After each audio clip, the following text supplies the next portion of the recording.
जैसे ही महिला प्रेग्नेंट होती है तो उसके गर्भ में एमनियोटिक सैक यानी कि पानी की थैली का निर्माण होता है।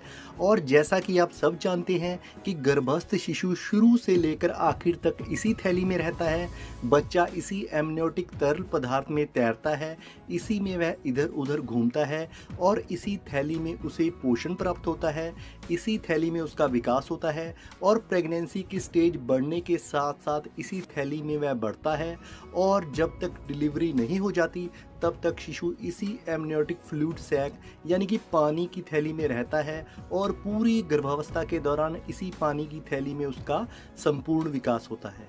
दोस्तों, अब बात करेंगे कि बच्चा गर्भ में सांस कैसे लेता है। दोस्तों, बच्चा एमनियोटिक वाटर यानी कि पानी की थैली में रहते हुए अपने मुंह या नाक से सांस नहीं लेता। दोस्तों, जब बच्चा गर्भ में होता है तो उसके फेफड़े काम नहीं कर रहे होते हैं, वे एमनियोटिक वाटर से भरे हुए होते हैं। इसलिए मां से प्लेजेंटा यानी कि गर्भनाल के जरिए ऑक्सीजन व अन्य पोषक तत्व गर्भस्थ शिशु तक पहुंचते हैं। दोस्तों, शिशु प्लेजेंटा यानी कि गर्भनाल के जरिए मां के शरीर से जुड़ा हुआ होता है और बच्चा गर्भनाल के जरिए मां के द्वारा ली गई ऑक्सीजन से सांस लेता है।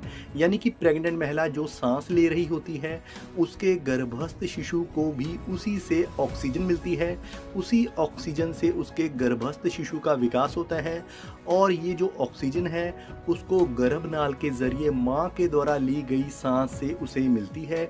दोस्तों, प्रेगनेंसी बढ़ने के साथ साथ प्लेजेंटा भी बढ़ती जाती है। गर्भनाल मां और बच्चे को जोड़ने का काम करती है। प्लेजेंटा एक तरफ गर्भाशय की दीवार से जुड़ी होती है और दूसरी तरफ गर्भनाल के द्वारा शिशु से जुड़ी होती है। ऑक्सीजन युक्त हवा को मां के द्वारा सांस में लिया जाता है और गर्भनाल के माध्यम से बच्चे को पारित किया जाता है।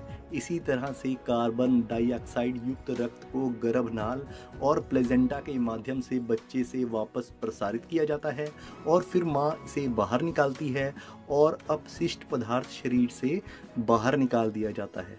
दोस्तों, मां के रक्त प्रवाह यानी कि ब्लड फ्लो से ऑक्सीजन, पानी, पोषक तत्व, एंटीबॉडी आदि शिशु के पेट से जुड़ी गर्भनाल के जरिए ही बच्चे तक पहुंचते हैं। मां जो कुछ भी खाती है गर्भनाल के माध्यम से उसका पोषण बच्चे को भी मिलता है। दोस्तों, गर्भनाल बच्चे के लिए फिल्टर की तरह भी काम करती है।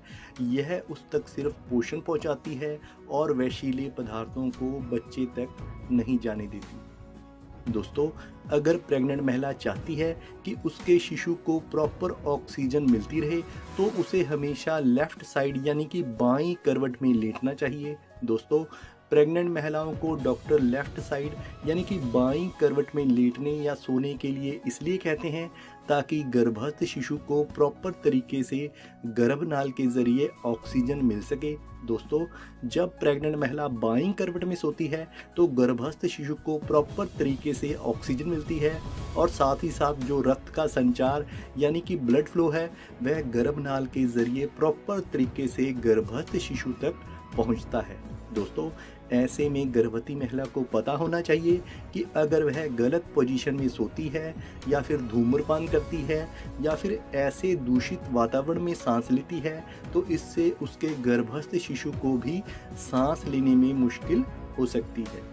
दोस्तों, बहुत से लोगों को यह बात पता नहीं होती और वह सोचते हैं कि गर्भस्थ शिशु अपने मुंह या नाक के जरिए सांस लेता है, लेकिन दोस्तों ऐसा बिल्कुल भी नहीं है। और जैसे ही डिलीवरी के दौरान एमनियोटिक फ्लूइड यानी कि पानी की थैली जब फट जाती है तो ये शिशु के लिए सबसे पहला पल होता है जब वह दुनिया में आकर पहली बार नाक के जरिए सांस लेता है।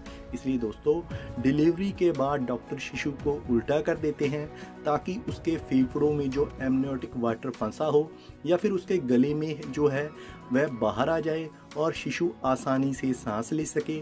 और कई बार ऐसा भी देखा गया है कि शिशु को हल्की सी चपत लगाई जाती है ताकि शिशु रोए और रोते वक्त शिशु सांस ले सके।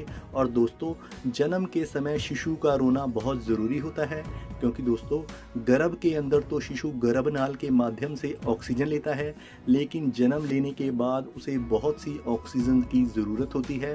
रोते समय शिशु के फेफड़े ज़्यादा ऑक्सीजन खींचते हैं, कहने का मतलब ये है कि जब जन्म के बाद शिशु रोता है तो वह अपने लिए पर्याप्त ऑक्सीजन खींचता है। इसलिए दोस्तों, जो बच्चे रोते हुए पैदा नहीं होते हैं उनके लिए डॉक्टर तुरंत ऑक्सीजन का प्रबंध करते हैं।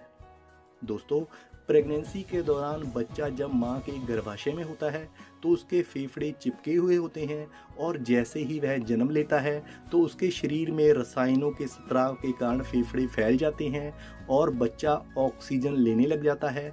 ऑक्सीजन फेफड़ों में मौजूद रक्त में घुलकर हृदय तक पहुंच जाती है और वहां से पूरे शरीर में फैल जाती है।